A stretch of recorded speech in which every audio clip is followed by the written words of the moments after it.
First of all, Cristina, thank you for being with us, and thank you for joining our conference. It is a pleasure and honor for us to have such a person with such an extended experience as yourself. Please, for the start, tell us a little bit about Cluse. Yes, thank you also, first of all, for inviting me. I'm also very honored and happy to be here and share a little bit of my knowledge also with you. So I'm Cristina. I work for Cluse for almost 4 years now, always in the influencer marketing department. Cluse is a Dutch brand founded in 2013 by our two owners, Rudyard Becker and Ed Postmus. And we produce watches and jewelry for men and women. Our goal is to really create a timeless style that yet are able to follow the trends and are crafted with the best care and attention to detail, and really are able to bring a distinctive element to all our customers, and that feels special when they wear our products. You sell exclusively online, or you sell in physical stores, let's say? We do have, of course, a very strong e-commerce channel, but we also have a lot of retailers, and we sell also offline. We have, I think, at the moment, more than 5,000 retailers across the world, and we sell basically worldwide across Europe and also China and the APAC countries. What about the advertising being so powerful in online and having a strong e-commerce channel on your website? How I assume you are mainly involved in online advertising, or are you doing TV, magazine, and stuff like that? So definitely, I think the digital channels are our best, the strongest part of our marketing strategy. So we use very heavily influencer marketing, as you probably know, and digital marketing as well. But we like also to create more resonance also in the offline world. So we also use PR and advertising and out of home with our biggest campaign. And we did also some experimentation with TV last year. So we like to expand and to reinforce the image that we have online also offline. Tell me now, please, when did you start? When did you start using influencers? When did you start influencer marketing campaigns or programs, or did you start your influencer marketing strategy? Yeah, I think one of the strongest point of the marketing strategy of Cluse was to really integrate influencer in a very early stage of the brand. I believe our first collaboration with an influencer was back in 2015, where also the industry was not as strong and as developed as it is now. In fact, I think the first collaboration that we have with influencer were really just seeding products to them and really try out this new form of marketing that a lot of brands were still very intimidated by using. And I think that was really a strong point, because we chose also people that grew over time and that became our ambassador, and that really helped our brand to become very famous and very popular across millennials. And I think the reason why we started experimenting so early on with influencer was also for the target that we are going after. So of course, our main audience is millennial women, and Instagram and blogs and etc. were really where most of our target was spending their time. So it was for us the most logical choice to present our products. What was your first influencer campaign, if you recall? Yeah, so I will say the first way in which we collaborated with influencer was very simple. So we will just contact the blogger and the influencer that we liked and that we felt were a fit with the brand, and just asking them to pick a product from our website and then to feature it in their blog or their Instagram post and etc. And then with time, it became, of course, much more complex and much more evolved. One of my personal first campaign with Cluse was in 2017, and when we introduced also the concept of a brief for influencer. So to really make sure that there was a storytelling around the campaign, there was a scheme of color and a kind of concept that they had to use. And that was really a success, both for the influencer that really felt inspired to create content and to tell the story of the brand, but also for us, because then we received a lot of content that was really coherent and really, how can you say, they could really be integrated also in our communication in a very smoothless way. Do you let them be creative, or you guide them to creativity? I think it's a combination of both. It's very important to give guidelines, of course, also depending on the what kind of message do you want to give across, but it's also very important to give them the creativity to create what they think is the best. And definitely, so a combination of both. How do you choose? How do you pick your influencers? I will say for us, definitely the first step is understanding if there's a fit between the brand image, our values, and etc., and the person that we want to work with. Then something else that often is very forgotten about some brands is to understand if the person that you're choosing will actually use your product or service before sponsoring them. So if you will she or he use your products also after the sponsored collaboration, or will it just use it for that post and then forget it in a drawer and etc.? Because I think if they are not able to really believe in the product or services that you are giving them for free or with a fee and etc., then the collaboration will not be very successful. To give you an example for us, what we see is if a person really only wear kind of luxury product rather than something more affordable like it is Cluse, for us probably won't be a really good match, because it means that she will only wear or he will wear the product for the post and then go back to another kind of brand after the collaboration. After that, so after seeing the fit with the brand and the product and etc., we also of course look at the metrics of the influencer, so the reach, the engagement rate, the interaction, the quality of the audience, and so on. How do you discover them?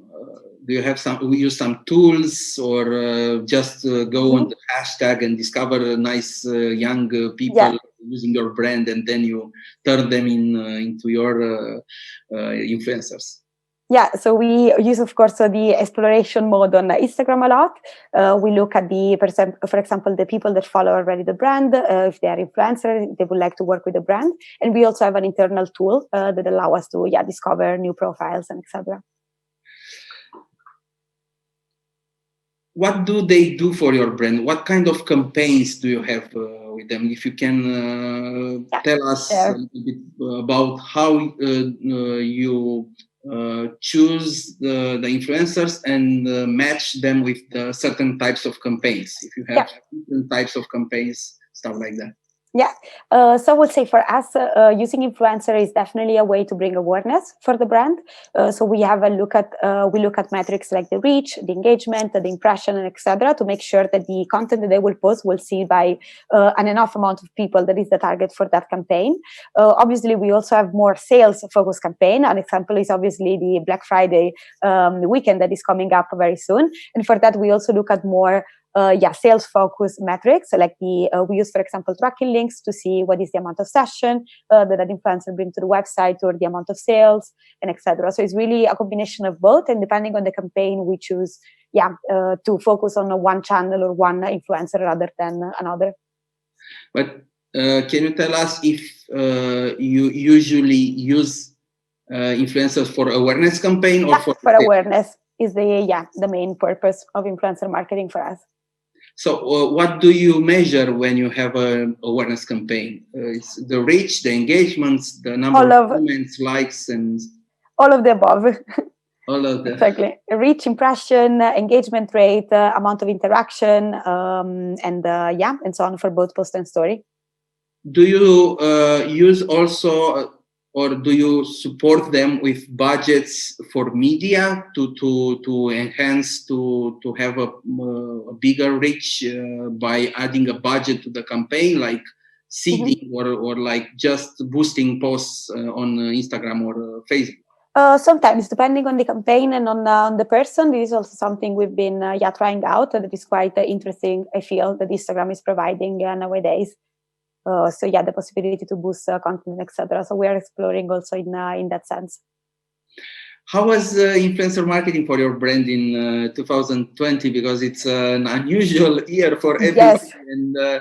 And we look at the influencers sometimes like they are saviors, because some brands rely very, very much on their reach and power in social media. Some found them nice to have, but in 2020, during these times, we saw, at least in Romania, but I think this is a general feeling, we saw influencers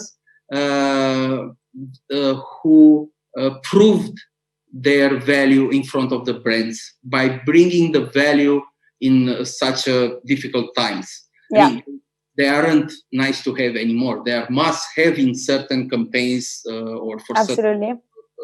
products. How was for your brand this year? Yeah. In terms of So influencer marketing, of course. yes, obviously a very difficult year feel for everyone on both a professional and a personal level. We went through a situation that was completely unexpected and that disrupted a little bit everything that we were doing with influencer and etc. I would say the first consequence that obviously was also the most logical was giving up the offline activation that we had planned. So we had, for example, in the pipeline some influencer events or Q&A with fans and etc. that we had to cancel because of the new regulation. But also what we saw a lot was really the how people turn to influencer to be entertained and to be distracted. So what you mentioned, influencer became essential. We also saw in March and April a boom of impression and reach compared to the regular performance of influencers. So that was really nice to see. And I feel also something that I've been noticing that I quite like and I feel is the most positive outcome of the pandemic is that before the influencers were using a very inspirational language to talk to their audience. So showing amazing travel and the amazing events and traveling through the world and going to runways and fabulous event by brands and etc. And now they've been limited to what they're doing, to be at the house exactly in their house, exactly like everyone else. So I feel that really helped for the audience to be more close and connected to the influencer that they're following, and the influencer to be more genuine and more personal with their audience. So that really changed a lot. I think the way influencers are working with brand and talking to their audience in a also more positive way. And they're really becoming a way for people to be distracted and to be entertained in such a difficult time. So I feel how brands are connecting with them is also can lead to a way on how they can connect to the audience as well. Can you give us some examples, some campaigns you had this year in the past months? Yeah, so I can tell one of the biggest campaigns that we had this year was starting a little bit before Corona and then continue also after Corona. So it was the launch of our Spring-Summer collection.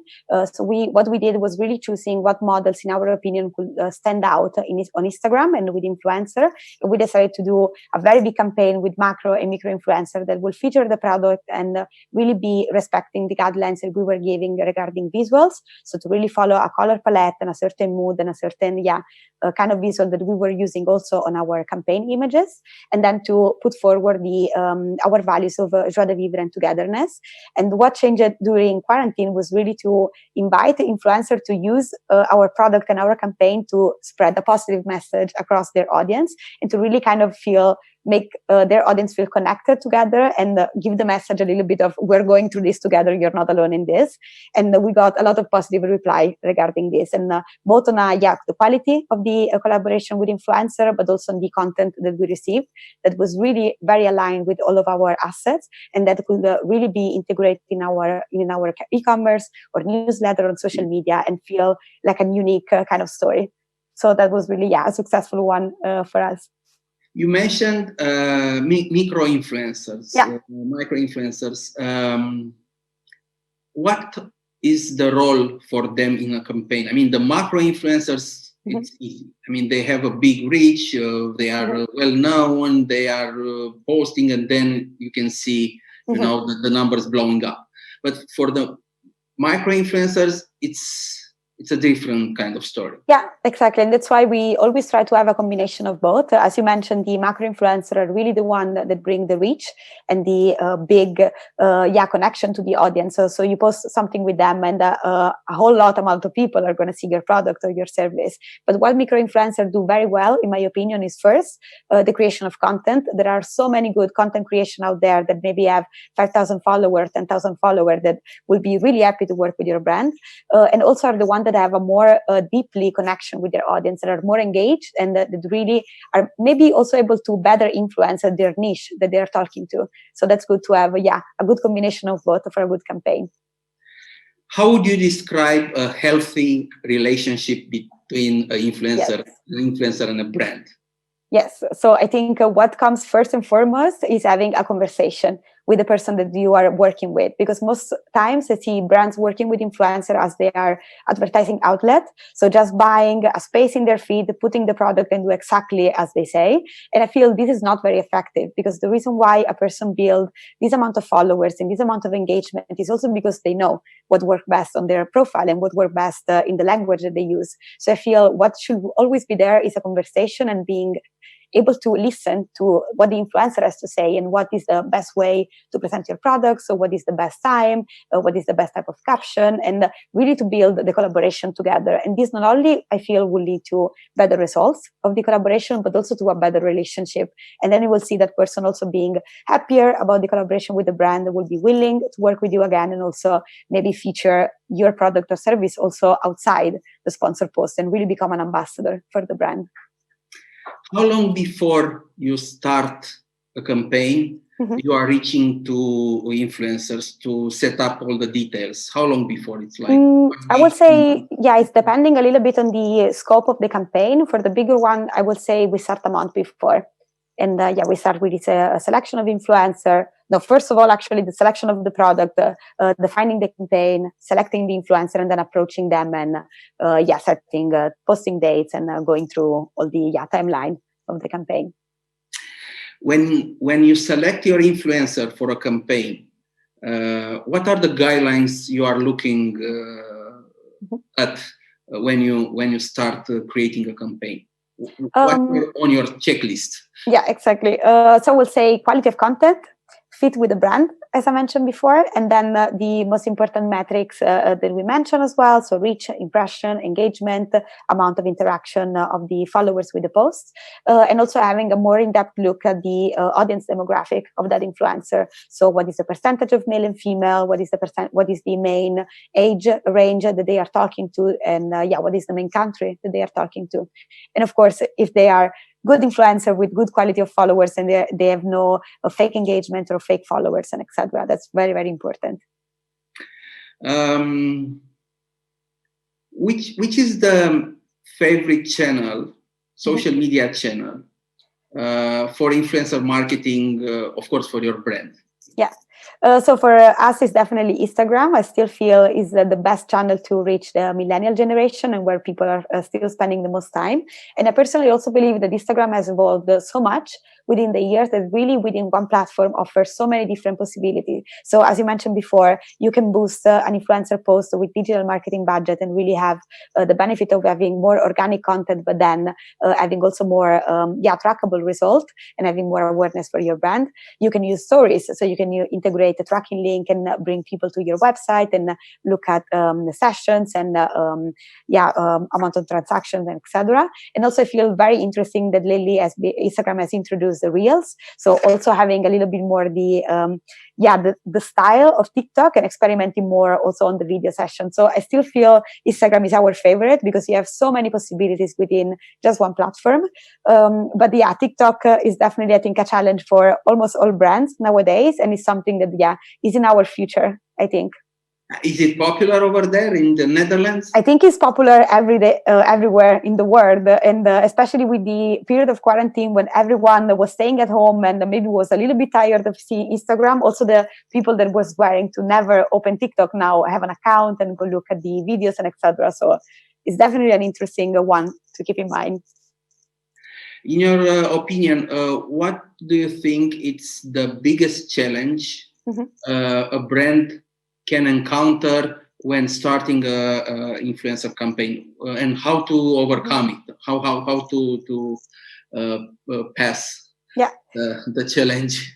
I think one of the biggest challenges, definitely, since there are so many options of influencer out there, is really difficult. And the biggest challenge for a brand is to understand what is the best person that you can work with and how to get the best outcome. And I think you can really overcome it by looking before at all the data that you have available. So looking at the quality of their audience and looking maybe at a previous campaign to see which one was the influencer that was most successful in bringing awareness or in bringing sales and etc. And really try to prepare as much as you can time before to make sure that everything will go smoothly also after. And I think also one of the challenges to sometimes to make sure that there's a mutual understanding of what is expected on the campaign, and you can overcome it by really be clear beforehand, before starting a campaign with the influencer, on what is expected, what kind of content, what are the deliverables, what is the timeline that they should keep in mind, and so on. So preparation is the key of success, for sure. Do you know from the beginning if a campaign will succeed? Will be successful?